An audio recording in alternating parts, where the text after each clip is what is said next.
બહુ જ interesting data points સામે આવી રહ્યા છે કે જ્યાં એક બાજુ યુદ્ધની સ્થિતિ અને પહેલાં જ્યારે યુદ્ધ હતું ત્યારે માર્કેટના હાજા ગગડી ગયેલા, પણ આ વખતે જ્યારે યુદ્ધ છે 24,000 બિલકુલ તોડવા માર્કેટ તૈયાર નથી. યોમિત.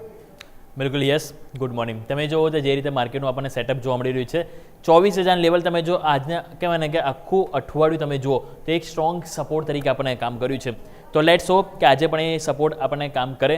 પરંતુ શું સેટઅપ છે, આજે સેન્સેક્સની એક્સપાયરી છે, તો પહેલાં ડેઇલી ચાર્ટ નજર કરી લઈએ નિફ્ટીનો. એમાં તમે નજર કરો તો આપણને ગઈકાલે એક રેન્જ બાઉન્ડ કહેવાય ને આપણે રહ્યા હતા, અને રેન્જ બાઉન્ડ તમે જુઓ તો આજે આપણે વાત કરીએ તો એક ઇનસાઇડ બાર બનેલી છે, ઓલરેડી આ બિગ ઇનસાઇડ બાર બનેલી છે. એની અંદર તમે છો ઉપરની તરફ તમે જો આવી રહ્યા છે 24,200, આ નીચે છે 23,800. 400 પોઈન્ટ છે કે જેની અંદર તમે છેલ્લા 6-7 ટ્રેડિંગ સેશનથી ફસાયેલા છો.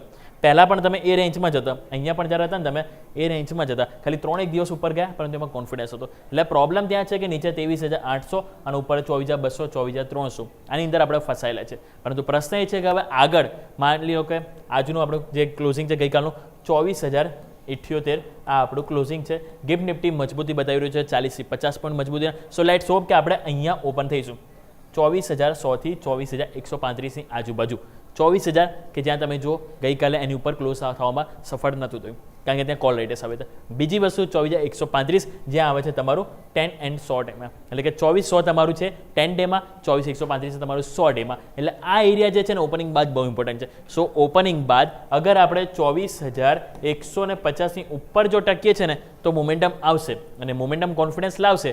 પરંતુ એ કેટલા 50 થી 60 પોઈન્ટનું, કારણ કે 24,200 આપણને ખ્યાલ છે કે ગઈકાલ પણ ત્યાંથી નીચે આવે તો આપણે રાઈટ. ગઈકાલનો આપણે હાઈ કેટલો બન્યો હતો 24,220, કારણ કે આ 24,200 છે, કારણ કે જ્યાં સેકન્ડ છે લેવલ કે જ્યાં કોલાઇટસ છે. સો આજે ઓપનિંગ બાદ પહેલાં 24,135 એની ઉપર જો ટકો છો તો 24,200 તરફ મોમેન્ટમ જોવા મળશે. પરંતુ જે શોર્ટ કવરિંગની આપણે જે વાત કરી રહ્યા છે ને એ શોર્ટ કવરિંગ ત્યારે થશે કે જ્યારે આપણે 24,200ની ઉપર ટકીએ છીએ, તો કોન્ફિડન્સ આપણને આવશે. તો ક્લિયર, ઓપનિંગ બાદ આ લેવલ છે તમારું 24,100, 24,135 એ ટકવું જરૂરી છે. ટકો છો તો મોમેન્ટમ પોઝિટિવ જોવા મળશે, અને ઉપરની તરફ 24,200 ધ્યાન પર રાખીશું. નીચેની તરફ અગર માની લો કે આજે આપણે 24,000 લેવલ સરસ સપોર્ટ તો આપ્યો છે, પરંતુ ગઈકાલે જે રીતે સેલિંગ પ્રેશર આવ્યું, અગર માની લો કે આજે બી આવે છે, આપણે બે સાઈડ વિચારો. અગર 24,000ની ઉપર જો તમે આવો છો તો જેમ હું તમને આખું અઠવાડિયું કીધું ને, આ 24,000 થી 23,960 આને સ્ટ્રોંગ સપોર્ટ છે, સ્ટ્રોંગ સપોર્ટ લઈને ચાલીશું. કારણ કે ઉપર અવરોધ શું છે 10 ડેમાં, 100 ડેમાં. નીચે કહેવાય ને કે આપણે જે સપોર્ટ શું છે 10 વેમાં, 100 વેમાં. નીચે વીકલી બેઝિસે EMA સપોર્ટ આવે, અને ઉપર ડેઇલી બેઝિસે છે અવરોધ આવે. તો આ રેન્જની અંદર આપણે ફસાયેલા છે, જરૂરી છે આ રેન્જની બહાર જવું. અગર જો જઈએ છે તો મોમેન્ટમ કહેવાના છે સેન્સેક્સ એક્સપાયરી દિવસના એક મોટી મોમેન્ટમ આપણને જોવા મળી શકે છે. તો આને સપોર્ટ તરીકે લઈને ચાલીશું, અને ઉપર ઓપનિંગ બાદ આ લેવલ ઉપર ટકવું જરૂરી છે, તો આપણને 24,200, 24,260 લેવલ જોવા મળી શકે છે.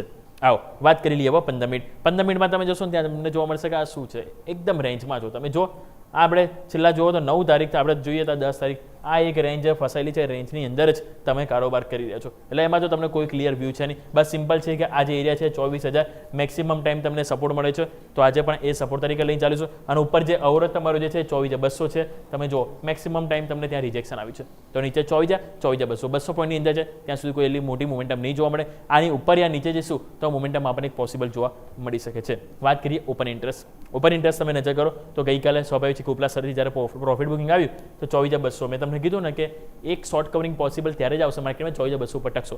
કેટલા છે હાઈએસ્ટ 1 કરોડ છે. અહીં તમે જો 24,100 ગઈકાલ નવું જે કહેવાય ને જે કોન્ફિડન્સ જે આવ્યું છે પુટ રાઇટર્સનો અહીંયા જતો રહ્યો, એના કારણે તમે જો 70 લાખ અહીંયા પણ કોલ રેટેસ એવી છે. હવે જે છે સપોર્ટ તરીકે 24,062 લાખ છે, પરંતુ નવું એડિશન અહીંયા પણ એ લોકો કોન્ફિડન્સ નથી જોવા મળ્યું. એટલે ઓપન ઇન્ટરેસ્ટ છે એ બિલકુલ ડ્રાય છે, સપોર્ટ તરીકે ડ્રાય છે, કોલ રેટેસ તરીકે તમે જો 24,200 છે કે જે એક અવરોધ જોવા મળી રહ્યું છે. તો ડેટા તો સ્વાભાવિક છે કે નવું એડિશન તો કોઈ છે નહીં, એટલે એવું કંઈ મોમેન્ટમ તો નહીં જોવા મળે. હા, આજે કોઈ નવું એડિશન થાય છે તો એ આપણે ધ્યાન પર રાખીશું, તો એમાં પછી સ્પાઇક આવે. અધરવાઇઝ આ ડેટા પ્રમાણે તો ચાન્સીસ છે કે રેન્જ બાઉન્ડ પણ જોવા મળી શકે. વાત કરીએ બેંક નિફ્ટી. બેંક નિફ્ટી તમે જો તો અહીંયા ગઈકાલે મોમેન્ટમ સારું પોઝિટિવ જોવા મળ્યું હતું. કમ્પેરેટિવલી જે નિફ્ટીમાં ઉપલા સ્તરથી જે ધોવાણ આવ્યું એવું બેંક નિફ્ટીમાં આવ્યું, પરંતુ પોઝિટિવ આપણે ક્લોઝ થવામાં સફળ થયા. ઓલમોસ્ટ 300 પોઈન્ટ પોઝિટિવ આપણે ક્લોઝ થવામાં સફળ થયા. ગઈકાલનું ક્લોઝિંગ કેટલું છે 57,757, પરંતુ આ 57,700 લેવલ છે ને ત્યાંથી લઈને 58,000 આ 300 પોઈન્ટ એરિયા છે ને એ કહેવાય ને નો ટ્રેડ ઝોન છે, કારણ કે આ એરિયા છે ને કે જ્યાં એટલું કહેવાય ને કોન્ફિડન્સ નહીં આવે. આવો કોન્ફિડન્સ માટે 58,000 ઉપર જવું જરૂરી છે અને 58,000 ઉપર ટકવું જરૂરી છે. ગઈકાલનો હાઈ કેટલો છે 58,150, અહીંયા તમે જો 58,200, 58,300, એટલે પ્રોબ્લેમ એ છે કે 58,000 ઉપર થોડા પણ જાઓ ને તમે ત્યાંથી પ્રોફિટ બુકિંગ આવી એટલે જરૂરી છે કે એની ઉપર ટકવું. અગર જો ટકીશું તો મોમેન્ટમ આપણને 58,581 પહેલાં અને એના બાદ આપણને 59,000 તરફના પણ જોવા મળી શકે છે. તો ક્લિયર, આજે ઓપનિંગ બાદ આપણે જો મજબૂતી સાથે ઓપનિંગ અહીંયા પણ થઈ જાય તો 58,000 લેવલ જવું, ક્રોસ થવું અને ઉપર ટકવું ઇમ્પોર્ટન્ટ રહેશે. અગર જો થઈએ છે તો મોમેન્ટમ પોસિબલ છે. અગર નથી ટકતા તો વારેમાં પાછળ રેન્જ બાઉન્ડ ઉપલા સરેથી પ્રોફિટ બુકિંગ આવશે અને આવે છે તો નીચેની તરફ આપણે 57,286 આને સ્ટ્રોંગ સપોર્ટ તરીકે લઈને ચાલીશું. આ કેમ હું ઇમ્પોર્ટન્ટ આપી રહ્યો છું કારણ કે આ આપણે જોઈએ જે ગઈકાલે આપણે પરમ દિવસે જે પ્રોફિટ બુકિંગ આવે એનો જે લો બન્યો હતો એ તમારો 57,286 હતો. સો ઘટાડામાં 57,286 થી 57,000 આ કહેવાય ને એક બાઇંગ ઝોન છે એટલે કે ન્યૂનતમ શરતી ખરીદીવાળો છે અને ઉપરની તરફ તમારું 58,000 જો એરિયા જે છે 58,300 એ સેલિંગ એરિયા છે. આ રેન્જ છે અને રેન્જની અંદર ફસાયેલા છે એ જ વાસ્તવિક છે. તો સ્વાભાવિક છે કે એની ઉપર જવું જરૂરી છે. ઉપરની અપર રેન્જ 58,300 ક્રોસ કરવી જરૂરી છે. થઈએ છે તો મેં તમને પહેલાં કીધું 58,300 ઉપર તમે ક્લોઝ આપો છો તો આપણને 59,000 બીજા 700 પોઈન્ટની તેજી જોવા મળી શકે. અને નીચેની તરફ અગર જો સ્વાભાવિક છે કે 57,000 જ્યાં સુધી સેફ છો ત્યાં સુધી રેન્જ બાઉન્ડ રહીશું, પરંતુ 57,000 નીચે ગયા તો પછી મોમેન્ટમ બગડી શકે છે. તો આ એઝ ઓફ નાઉ આ લેવલ છે, આ લેવલથી એક ખરીદારી તરીકે અને આ લેવલ છે કે જ્યાં સેલિંગ તરીકે માર્કેટ રિએક્ટ કરી રહ્યું છે અને એવું જોવા મળી શકે છે. તો આ રેન્જની બહાર જઈશું તો મોમેન્ટમ મોટી પોસિબલ, અધરવાઇઝ રેન્જમાં રહીશું.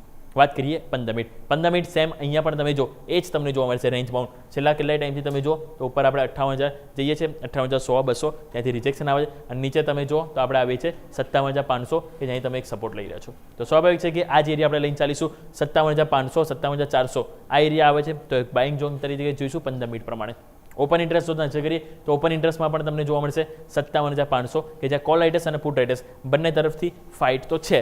અને સારી વસ્તુ આમાં થોડી કહે છે કે ગઈકાલે આપણે થોડી મજબૂતી સાથે ક્લોઝ થયા ને તેમાં કોલ રાઇટર્સ કોન્ફિડન્સ ખોયો, ચલો એ પોઝિટિવ છે, પરંતુ આપણે જરૂરી શું છે તેજી માટે 58,000 મેં તમને શરૂઆતમાં જ કીધું ને કોલ રાઇટર્સનો સ્વાભાવિક છે કોન્ફિડન્સ છે 14 લાખ છે, કમ્પેરેટિવલી પુટ રાઇટર્સ કરતાં કોલ રાઇટર્સ વધારે છે. તો એટલા માટે 58,000 લેવલ છે કે જે ક્રોસ થવું જરૂરી છે, એની ઉપર ટકવું જરૂરી છે. જો ટકીએ છે તો મોમેન્ટમ અહીંયા કહેવાય કોન્ફિડન્સ આવશે, અધરવાઇઝ રેન્જમાં રહીશું. આ 500 પોઈન્ટની રેન્જ છે એ તમે જો તેની અંદર જ આપણે જોવા મળી શકે. તો આ 500 પોઈન્ટની અંદર કોઈ મોટી મોમેન્ટમ નહીં, એની ઉપર યા નીચે જઈશું તો પછી સ્વાભાવિક છે કે એક મોટી એક્શન જોવા મળી શકે છે. તો ક્લિયર, આજે ઓપનિંગ બાદ આપણે નિફ્ટીમાં 24,100 થી 24,130 વાળો જે એરિયા છે 10 ડેમાં 100 ડેમાં એની ઉપર ટકવું જરૂરી છે. ટકીશું તો 24,200 અને એની ઉપર પણ અપસાઇડ જોવા મળી શકે.